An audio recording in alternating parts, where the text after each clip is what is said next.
Հարձակման է ենթարկվել Միչիգանի West Bloomfield Township-ի Temple Israel սինագոգը։ Վարորդը մեքենայով մխրճվել է սինագոգի դռների մեջ, ինչից հետո փոխհրաձգություն է սկսվել անվտանգության աշխատակցի հետ։ Միջադեպի հետևանքով կասկածյալը մահացել է մեքենայում, որը բախումից հետո հրդեհվել է։ Սինագոգի մանկապարտեզի 140 աշակերտներն ու անձնակազմը ողջ եւ առողջ են, իսկ վիրավորված անվտանգության աշխատակցի վիճակը կայուն է։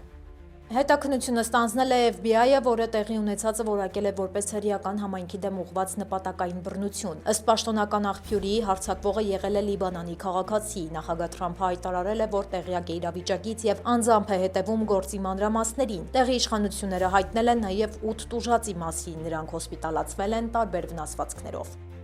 Հարձակումը մեծ ալեկոծում է առաջացրել ամբողջ երկրում, Նյու Յորքում եւ Վաշինգտոնում ուժեղացվել են անվտանգության միջոցառումները կրոնական հաստատությունների շուրջ։ Իրավապահները շարունակում են պարզել միջադեպի դրդապատճառները եւ հնարավոր այլ մասնակիցների առկայությունը։ Այժմ այն մասին, թե ինչ ենք պատմելու վայրկյաններ անց։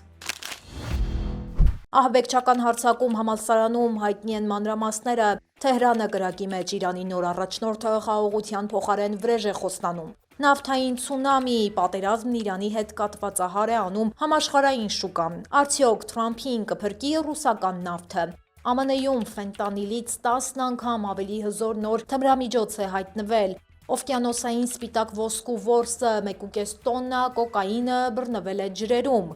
Մոդայիկ հանցագործների ավարը 6 միլիոն դոլարի գողոն Տեմեկուլայում։ Լոս Անջելեսը Օսկարին ընդառաջ K-pop-ի եւ Քոնան Օբրայենի հմայքով։ Կալիֆոռնիայում նաեւ եղանակն է թեժ օրեր խոստանում, բայց տարբեր շրջաներում շոկը տարբեր կերպ կզգացվի։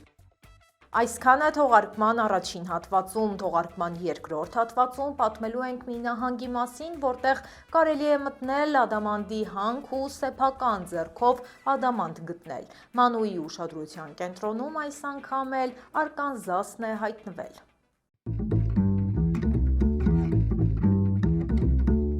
Բարև ձեզ, դուք միացել եք Glendale News-ին, ես Լենա Կարապետյանն եմ եւ ինչպես միշտ ձեզ կներկայացնեմ Ամերիկայում տեղի ունեցող ամենակննարկվող, ամենակարևոր ու ամենահետաքրքիր թեմաները պարզ ու հասկանալի ձևով։ Ձեր ակտիվությունը, լայքերի եւ կոմենտների միջոցով մեզ համար պարզապես թվեր չէ, դա աջակցություն է, վստահություն եւ մեծ մոտիվացիա առաջ շարժվելու համար։ Իդեպ, եթե ունեք բիզնես Ամերիկայում եւ ցանկանում եք ձեր ծառայությունները կամ ապրանքները ներկայացնել հայկական լայն լսարանին, մենք բաց ենք համագործակցության համար։ Glendale News-ը փնտրում է հովանավորների եւ գործընկերների, ովքեր ցանկանում են աճել մեր համայնքի հետ միասին։ Մանրամասների համար կարող եք կապ հաստատել գրելով մեր Facebook-յան կամ Instagram-յան էջին, իսկ հիմա անցնենք այսօրվա ամենակարևոր թեմաներին։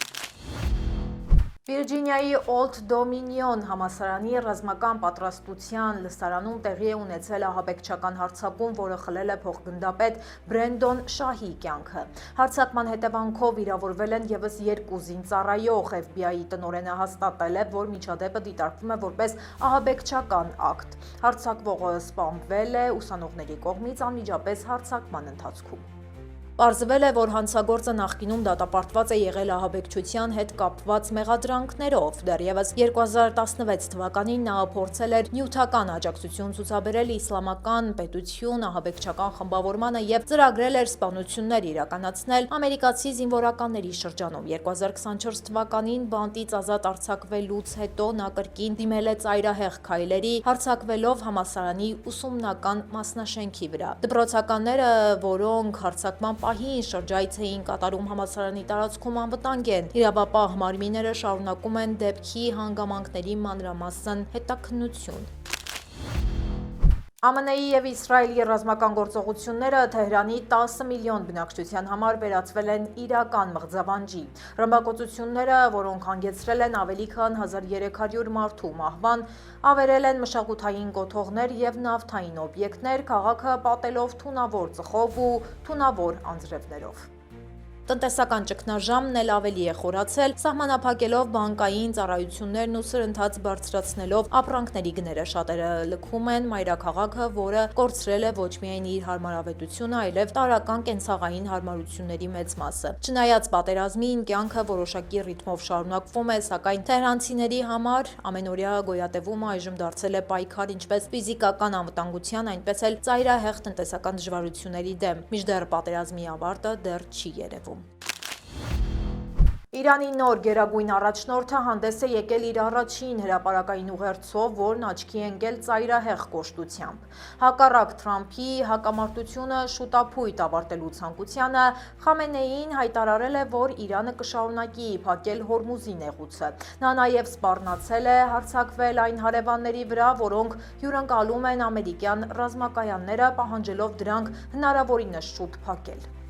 Ուղերձում Խամենեին հատուկ շեշտել է վրեժխնդրության անհրաժեշտությունը, հատկապես դպրոցի վրա կատարված հարձակման համար, որի հետևանքով 170-ից ավելի մարդ է զոհվել։ Մոջ Թաբան, որը նախկինում որևէ պետական պաշտոն չի զբաղեցրել, հայտնի է որպես Իսլամական հեղափոխության պահապանների կորպուսի հետ սերտ կապեր ունեցող կոշտ գծի կողմնակից։ Նրա հայտարարությունը լարվածության նոր ալիք է բարձրացրել տարածաշրջանում։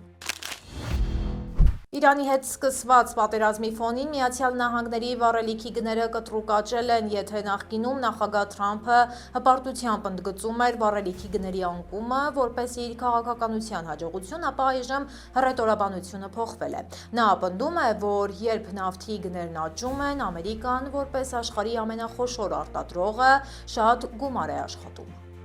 Իսկ գնաճի համար վճարում է շարքային սպառողը։ Պատերազմի մեկնարկից հետո վառելիքի գները 1 գալոնի դիմաց $2.94-ից հասել են $3.61։ Թրամփը խուսափում է խոսել գների աճի մասին, պատերազմը ներկայացնելով որպես Իրանի չար իմպերիան կանգնացնելու անհրաժեշտություն։ Այնուամենայնիվ, ԱՄՆ-ում հանրային դժգոհությունը մեծանում է։ Իրանի հետ պատերազմի պատճառով համաշխարհային էներգետիկ շուկայում առաջացած խաթարումները մեղմելու նպատակով ԱՄՆ գանձապետական քարտուղարը հայտարարել է անսպասելի որոշման մասին։ Ամերիկյան կառավարությունը ժամանակավոր թույլտվություն է տրամադրել երկրներին գնելու ծովում արգելափակված ռուսական նավթը։ Տեքսասի Ֆորթ Բլիս ռազմակայանում գտնվող Քեմփ Իսթ Մոնտանա իմիգրացիոն կալանավայրում իրավիճակը մնում է ծայրահեղ լարված։ Հաստատություն է հրավիրվել նոր օպերատոր, դա հիմնավորելով անխափան աշխատանքը ապահովելու և բժշկական ստանդարտները բարելավելու անհրաժեշտությամբ։ Հաստատությունը, որը նախատեսված է մինչև 5000 մարդու պահելու համար, պարբերաբար հայտնվել է սկանդալների կենտրոնում, այստեղ գրանցվել է տուբերկուլյոզի և կարմրուկի բռնկում։ 3 կալանավոր է մահացել, այդ թվում մեկը սպանվել, այսը խոստանում է արդյունավետ աշխատել նոր կապալառուի հետ, սակայն քննադատները թերհավատ են։ Շաքարային դիաբետով հիվանդներ նահազանգում են, Abbott ընկերության արտադրած գլյուկոզայի մոնիտորները սխալ են աշխատում, դրա պատճառով արդեն առնվազն 7 մահվան և ավելի քան 730 լուրջ վնասվածքների դեպքեր են արձանագրվել։ Խնդիրը վերաբերում է Freestyle Libre-ի մոտ 3 միլիոն սենսորային սարքերին, որոնք կարող են կեղծ ցուցումներ տալ, ցույց տալով շաքարի վտանգավոր ցածր մակարդակ, երբ իրականում այն բարձր է։ Չնայած Abbott-ը պնդում է, որ արտադրական թերությունը վերացվել է, հիվանդների անվստահությունը չի վերանում։ Դիաբետիկները այժմ ապրում են մշտական տագնապի մեջ, ստիպված լինելով կրկին վերադառնալ մատից արյուն վերցնելու ավանդական ցավոտ մեթոդին։ Միացյալ Նահանգներում տարածվում է ցիկլորֆին անվամբ չափազանց վտանգավոր մի սինթետիկ թմրանյութ, որի ազդեցությունը ըստ փորձագետների 10 անգամ գերազանցում է ֆենտանիլին։ Այս մահացու նյութը արդեն հայտնաբերվել է Կալիֆոռնիայում և մի շարք այլ նահանգներում, ներառյալ Թեքսասը, Փենսիլվանիան և Նյու Յորքը։ Թմրամիջոցն արդեն իսկ կապվել է գերդոզավորման բազմաթիվ դեպքերի հետ, այդ թվում 19 մահվան միայն Թենեսի նահանգում։ Մասնագետները այս նյութը հատկապես վտանգավոր են համարում, քանի որ այն հնարավոր չէ հայտնաբերել սովորական ֆենտանիլային թեստերի միջոցով։ Ֆենտանիլը 50-ից 100 անգամ ավելի հզոր է, քան հերոինը, իսկ ցիկլոֆինը 10 անգամ ավելի ուժեղ է, քան ֆենտանիլը, նշել են մասնագետները, ընդգծելով, որ այդ թմրանյութի անգամ փոքր չափաբաժինը կարող է մահացու լինել։ Թմրամիջոցների դեմ պայքարի վարչության տվյալներով նյութն առաջին անգամ գրանցվել է 2024 թվականին։ Առողջապահական փորձագետները ենթադրում են, որ այն ԱՄՆ-ի ներթափանցում միջազգային բազմամակարդակ ցանցերի միջոցով հավանաբար Ասիայից։ Թեև ցիկլոֆինը սպառնալիք է, հույս կա, որ նարկան դեղամիջոցը դեռևս կարող է արդյունավետ լինել գերդոզավորումները բուժելու համար։ Իրավապահ մարմինների համատեղ գործողության արդյունքում Արևելյան Խաղաղօվկիանոսում կանխվել է թմրամիջոցների խոշոր մաքսանենգության փորձ։ ԱՄՆ մաքսային և սահմանային պաշտպանության օդային և ծովային գործողությունների ստորաբաժանումները ռադարային պարեկության ընթացքում հայտնաբերել և հետևել են երկու կասկածելի արագընթաց նավակի։ Ավելի քան 1,5 տոննա կոկաին է առգրավվել։ Գործողության արդյունքում առգրավվել է 67 փաթեթ կոկաին, ավելի քան 3493 ֆունտ ընդհանուր քաշով, իսկ 3 անձ ձերբակալվել է։ Պաշտոնական աղբյուրները նշում են, որ սա անդրազգային հանցավորության դեմ պայքարում ակնառու թիմային աշխատանքի հերթական հաջող օրինակն է։ Չնայած այս հսկայական խմբաքանակի առգրավմանը, իրավապահները դեռևս չեն հրապարակում կասկածյալների ինքնությունը կամ նշում, թե որտեղից է բերվել թմրամիջոցը։ Կալիֆորնիայում իրավապահները բացահայտել են կազմակերպված հանցավոր խմբի գործունեություն, որը մասնագիտացված էր էլիտար բնակարանային կողոպուտների մեջ։ Էլ Սեգունդոյում տեղի ունեցած հունվարյան կողոպուտից հետո հետաքննությունը դուրս է եկել կասկածյալների հետքի վրա։ Տեմեկուլայում գտնվող նրանց տանը խուզարկությունների արդյունքում հայտնաբերվել է ավելի քան $6 միլիոն գողացված ապրանք, որը հիշեցնում է շքեղ բուտիկի տեսականի։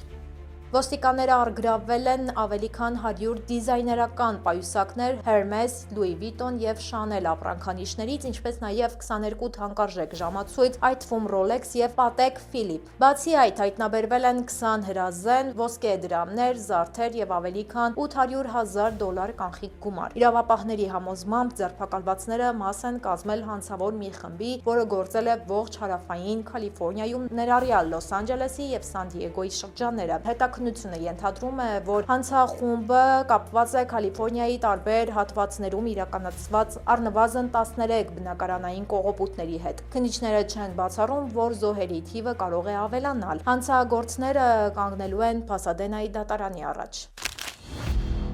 Լոս Անջելեսը պատրաստվում է տարվա ամենաշքեղ միջոցառումներից մեկին։ Առաջիկա կիրակի օրը կայանալիք Օսկար մրցանակաբաշխության բեմը կվստահվի հումորիստ Քոնան Օբրայենին, իսկ երաժշտական մասը կհամեմվի K-pop ոճի կատարումներով։ Կազմակերպիչները ձգտում են հավասարակշռությունը պահել աշխարհում տիրող ծանր լուրերի և հոլիվուդյան տոնի միջև։ Ակադեմիան ակտիվորեն հարմարվում է թվային դարաշրջանին։ 2029 թվականից մրցանակաբաշխությունը կհեռարձակվի YouTube-ով, ինչը հնարավորություն կտա օնլայնել լսարանը և նոր ձևաչափեր կիրառել։ Սակայն արհեստական բանականության հարցում Ակադեմիան զգուշավոր է, վստահեցնում է, որ մրցանակը պետք է տրվի միայն մարդուն։ Շոուի ամենահուզական, հիշատակին հատվածը ևս լինելու է հագեցած։ Պատվավոր տեղ կունենան վերջին 12 ամսում կյանքից հեռացած ոլորտի հսկաները։ Ակնկալվում է, որ ոճային այս փոփոխությունները կօգնեն պահպանել մրցանակաբաշխության նկատմամբ հետաքրքրությունը փոփոխվող մեդիա լանդշաֆտում։ Հոլիվուդյան աստղերը այս տարի կստանան բոլորը հաղթում են լեգենդար նվերների փաթեթը, որի ընդհանուր արժեքը կազմում է $350,000։ Թեև այն պաշտոնական կապ չունի կինոակադեմիայի հետ, այնուամենայնիվ դարձել է փոփ մշակույթի ամենասպասված իրադարձություններից մեկը։ Փաթեթը պարունակում է ամեն ինչ՝ ճամփորդություններ և առողջապահություն, սպա պրոցեդուրաներից մինչև ամենաանսպասելի աքսեսուարներ։ Այս տարվա աչքի ընկնող նվերներից են էլիտար ճամփորդություններ Քոստա Ռիկայի, Իբիցայի և Արկտիկայի վիլլաներում, ինչպես նաև բժշկական և գեղեցկության պրոցեդուրաներ, նույնիսկ նախաամուսնական պայմանագիրը։ Իսկ թե այդ նվերների հետ ով տուն կտանի նաև հռչակավոր ոսկե արձանիկը, պարզ կդառնա մրցանակաբաշխության օրը՝ մարտի 15-ին։ Կալիֆորնիայի հարավային շրջանները պատրաստվում են հերթական շոքին, սակայն շոքը տարբեր շրջաններում տարբեր կերպ կարտահայտվի։ Գիտնականները պարզել են, որ շոքի ազդեցությունը մեծապես կախված է խոնավ և չոր եղանակային պայմանների տարբերությունից։ Մինչև խոնավ շոքը սպառնում է առողջությանը և մեծացնում էներգիայի պահանջարկը, չոր պայմանները, հատկապես Սանտա Անա քամիների հետ, մեծացնում են անտառային հրդեհների ու բերքի կորստի վտանգը։ Հետազոտողները առանձնացրել են Կալիֆորնիայի հարավի 3 շրջան, որոնք տարբեր կերպ են արձագանքում ջերմային ալիքներին։ Լոս Անջելեսի հարավային մասն ու օրինջ շրջանը մնում են ավելի զով Խաղաղ օվկիանոսից եկող խոնավության շնորհիվ։ Ի տարբերություն դրան, Սան Ֆերնանդո, Սան Գաբրիել, Սան Բերնարդինո եւ Ռիվերսայդ հովիտները հակված են լինել ավելի չոր եւ տաք։ Լոս Անջելեսի կենտրոնական շրջանը, Սանտա Մոնիկայի եւ քաղաքի կենտրոնից արևելք ընկած հատվածը գտնվում է այս երկու ծայրահեղությունների միջև։ Մասնագետները շեշտում են, որ նույնիսկ ավելի ցածր օդի ջերմաստիճանի դեպքում թաց չափիչի բարձր ջերմաստիճանը կարող է ավելի մեծ ջերմային սթրես առաջացնել, քան չոր, բայց ավելի տաք եղանակը։ Ըստ մասնագետների, այս թվացյալ փոքր տարբերությունները մեծ ազդեցություն են ունենում մարդկանց ինքնազգացողության վրա։ Այժմ եկեք տեսնենք, թե ինչ հետաքրքիր նորություններ են հրապարակված մեր սոցցանցերում։ Սենատը հաստատել է բնակարանային ապահովվածության մասին ծավալուն օրինագիծ, ցուցադրելով հազվադեպ երկկուսակցական համաձայնություն։ Նոր օրենքը նպատակ ունի մեծացնել բնակարանային ֆոնդը եւ սահմանափակել խոշոր կորպորացիաների կողմից մասնավոր տների զանգվածային գնումները։ Փաստաթղթում առկա է մի դրույթ, որը պարտադրում է 350-ից ավելի տներ տնօրինող ներդրողներին 7 տարի անց դրանք վաճառել։ Նախաձեռնողները նշում են, որ օրենքի հիմնական նպատակն է հեշտացնել երիտասարդ ընտանիքների մուտքը անշարժ գույքի շուկա, քանի որ առաջին տուն գնողի միջին տարիքը 40-ն է, ինչը չափազանց շատ է։ ՆԱՍԱ-ն ապրիլի 1-ին նախատեսում է մեկնարկել պատմական Արտեմիս 2 առաքելությունը, որի շրջանակում տիեզերանավը կպտտվի լուսնի շուրջ եւ կվերադառնա Երկիր։ Սա վերջին 50 տարվա ընթացքում առաջին դեպքն է, երբ մարդիկ կհեռանան Երկրից դեպի լուսին։ 322 ոտնաչափ բարձրություն ունեցող հրթիռի եւ Օրիոն տիեզերանավի համար սա կլինի անձնակազմով առաջին թռիչքը։ 4 տիեզերագնացները արդեն ակտիվ պատրաստվում են 10-օրյա ճամփորդությանը։ Հաջորդ փուլում Արտեմիս 3-ի շրջանակում նախատեսվում է 2027 թվականին տեխնոլոգիական փորձարկումներ իրականացնել երկարամերձ ուղեծրում, օգտագործելով SpaceX եւ Blue Origin ընկերությունների լուսնային վայրեջքի սարքերը։ Իսկ 2028 թվականին Արտեմիս 4-ով ծրագրվում է լուսնի վրա իջեցնել տիեզերագնացներին։ ՆԱՍԱ-ի համար այս հավակնոտ ծրագիրը քայլ է դեպի տիեզերական նոր նվաճումներ։ Հանրահայտ Դեյվիդ սպիտակուցային սալիկների շուրջ սկանդալ է ծագել։ Դատական հայցով պնդում են, որ դրանք պարունակում են գովազդվածից 400%-ով ավելի ճարպ եւ 80%-ով ավելի կալորիա։ Ընկերության հիմնադիրը, սակայն, հերքում է մեղադրանքները։ Նա պնդում է, որ հայցվորները օգտագործել են սխալ չափման մեթոդ ռումբ կալորիմետր, որը հաշվարկում է նաեւ մարմնի կողմից չյուրացվող բաղադրիչները։ Սալիկների ցածր կալորիականությունը պայմանավորված է հատուկ բաղադրիչով, որը նմանակում է ճարպի համը, սակայն չի մարսվում։ Սա այն է, ինչ Դեյվիդին թույլ է տալիս ունենալ 150 կալորիա։ Սա իսկապես հատուկ բաղադրիչ է, որը թույլ է տալիս սննդին համտեսվել որպես ճարպ, բայց չունի կալորիական ազդեցություն, պարզաբանել է ընկերության ներկայացուցիչը։ Դիետոլոգները հաստատել են այդ պնդումը։ Լրահոսից այսքանն էինք առանձնացրել այսօրվա համար։ Թողարկումը կշարունակի իմ գործընկեր Մանու Հարությունյանը, քանթրի աստղերի եւ նշանավոր քաղաքական գործիչների հայրենիք։ Նահանգ, որտեղ մեկ խանութում ծնված ընկերությունը տարիներ հետո գրավեց ամբողջ աշխարհը։ Այո, խոսքը Արկանզասի մասին է, զարմանալի, հակասական եւ հրաշալի, այնպես որ առաջիկա րոպեներին ձանձրանալու ժամանակ չեք ունենա։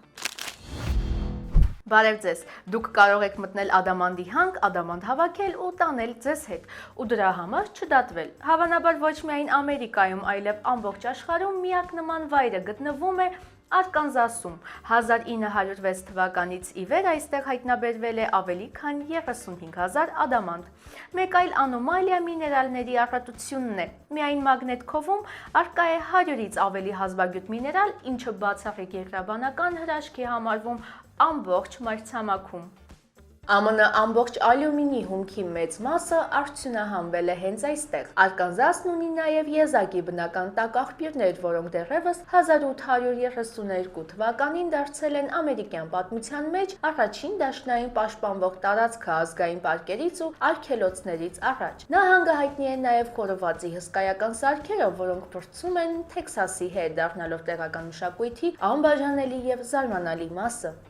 Արկանզասը որպես 25-րդ նահանգ ստեղծվել է 1836 թվականին։ Այն ամուր հանրապետական գոտի է, որտեղ հսկայական աջակցություն ունի ԱՄՆ գործող նախագահ Թրամփը։ Աչքի է ընկնում միգրացիոն կոշտ քաղաքականությամբ։ Արկանզասն ԱՄՆ ամենաէժան նահանգներից է բավականին ցածր կենսամակարդակով։ Տնտեսության ՀՆԱ-ն շուրջ 188 միլիարդ դոլար է, կազմելով ԱՄՆ ընդհանուր տնտեսության մոտ 0.7%-ը։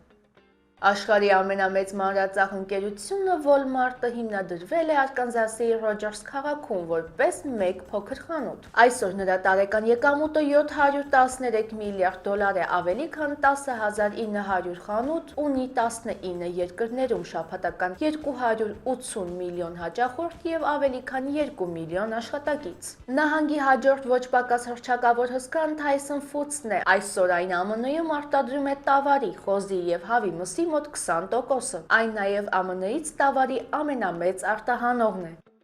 Արկանզասը տվել է համաշխարհային մեծության նշանավոր դեմքեր երաժշտության, գրականության, քաղաքականության եւ բազմաթիվ այլ ոլորտներում կարող եք հանդիպել բազմաթիվ հռչակավոր դեմքերի, որոնց միավորում է մեկ ընդհանրություն՝ նրանց արմատները Արկանզասում։ Արկանզաս նահանգում ծնվել են Ջոնի Քեշը եւ Գլեն Քեմբելը։ Եթե country լսել եք, ուրեմն հաստատ գիտեք, որ գրեթե անհնար է կողմնորոշվել, թե այս երկու հսկաներից ում պետք է տալ country արքա տիտղոսը։ Հետաքրքիր տեղեկություններ ունեմ նաեւ քաղաքականության եւ գրականության սիրահարների համար։ Արկանզասից են ԱՄՆ 42-րդ նախագահ Բիլ Քլինթոնը, ամերիկյան բանակի գեներալ Դուգլաս Մաքարթուրը եւ գրող Ջոն Գրիշամը։ Զբոսաշրջիկներն այստեղ գալիս են անձամբ տեսնելու Crater of Diamonds պարկը, որտեղ գտած ադամանդը կարելի է սեփականաշնորհել։ Բուֆալո ազգային գետը իր հերթին ձգում է հազարավոր մարդկանց, առաջարկելով բնության գրկում նավարկելու հնարավորություն, իսկ Յուրիկա Սփրինգս պատմական քաղաքն արժանանում է հիացմունքի իր վիկտորիանական ճարտարապետությամբ։ Ուշադրության է արժանի Hot Springs ազգային պարկը բուժիչ տաք ջրերով, որը նախկինում համարվել է Ամերիկայի լավագույն հանգստավայրը։ Արվեստի սիրահարների համար գործում է նշանավոր Crystal Bridges ամերիկյան արվեստի տպավորիչ թանգարանը, որը մշտապես աշխարհի տարբեր ծայրերից մեծահարուստ հյուրեր եւ զբոսաշրջիկներ է գրավում։ Այս նահանգն ունի ոչ թե ազգային պարկ, այլ ազգային գետ։ 1972-ին Buffalo National River-ը դարձավ ԱՄՆ-ի առաջին գետը, որն ստացավ ազգային գետ կարգավիճակը։ Այն 135 մղոն 217 կիլոմետր երկարությամբ ազատ հոսող գետ է, առանց ամբարտակների։ Նահանգն ունի նաև մութ էջեր։ 1919 թվականի Իլեյնի սպանդը ԱՄՆ պատմության ամենաարյունալի ռասայական բախումներից էր, երբ սպանվեցին հարյուրավոր աֆրոամերիկացիներ, իսկ 1957-ին Լիթլ Ռոքի ճգնաժամի ժամանակ կառավարությունը ստիպված զորք մտցրեց ռասայական տարանջատումը դադարեցնելու եւ սևամորթ աշակերտներին դպրոց ուղեկցելու համար։ Այսօր Արկանզասն առանձնանում է բացասական ժողովրդագրական վիճակագրությամբ, քանի որ ԱՄՆ-ի ամենաանառողջ նահանգներից է ճարպակալման ու ծխելու ամենաբարձր ցուցանիշներով։ Նահանգի որոշ շրջաններում արձանագրվում են աղքատության եւ հանցավորության չափազանց բարձր մակարդակ, ինչը լուրջ սոցիալական ու տնտեսական մարտահրավեր է տեղի իշխանությունների համար։ Արկանզասը տարբերվում է յուրահատուկ տոներով, որոնցից է վարդագույն լոլիկի ավանդական փառատոնը։ Խոհանոցի հպարտությունն են բարբիքյուն եւ պանրային սոուսը, որի գյուտն ի դեպ արվել է հենց Արկանզասում։ Սովորություններից է բադերի որսը։ Շտուտգարտ քաղաքը համարվում է բադերի որսի համաշխարհային կենտրոնը, որտեղ ամեն տարի հավաքվում են հազարավոր որսորդներ ողջ երկրից։ Արկանզասը լի է նաև տարօրինակ օրենքներով։ Օրինակ, գոյություն ունի հին օրենք, որով Little Rock-ում արգելվում է գետի մակարդակի բարձրացումը գլխավոր փողոցի կամրջից։ Անօրինական է համարվում սեփական լոգարանում կոկորդիլոս պահելը կամ կիրակի կեսօրից հետո գլխավոր փողոցով կովին զբոսանքի հանելը։ Արկանզասի բնակիչները պատմականորեն յուրահատուկ կապ են ունեցել հայերի հետ։ 1915-ից 30 թվականներին տեղի քաղաքացիներն ակտիվորեն մասնակցել են Մերձավոր Արևելքի նպաստամատույցի աշխատանքներին, օգնություն հավաքելով հայոց ցեղասպանությունից փրկված հայ որբերի համար։ Իսկ 2001 թվականին նահանգապետը հատուկ հռչակագիր ստորագրեց, որով ապրիլի 24-ը պաշտոնապես ճանաչվեց որպես հայոց ցեղասպանության հիշատակի օր Արկանզասում։ Դե ինչ, ավարտի մոտեցավ ոչ միայն մեր հերթական հաղորդումը, այլև հերթական աշխատանքային շաբաթը։ Ձեզ ուրախ հանգստյան օրեր, իսկ մենք կշարունակենք հետևել անցուդարձին, որ հանգստյան օրերից հետո ձեզ ներկայացնենք ամենահետաքրքիրն ու ամենակարևորը։ Կհանդիպենք երկուշաբթի օրը, ինչպես միշտ, ժամը 5-ին։ Հաջողություն։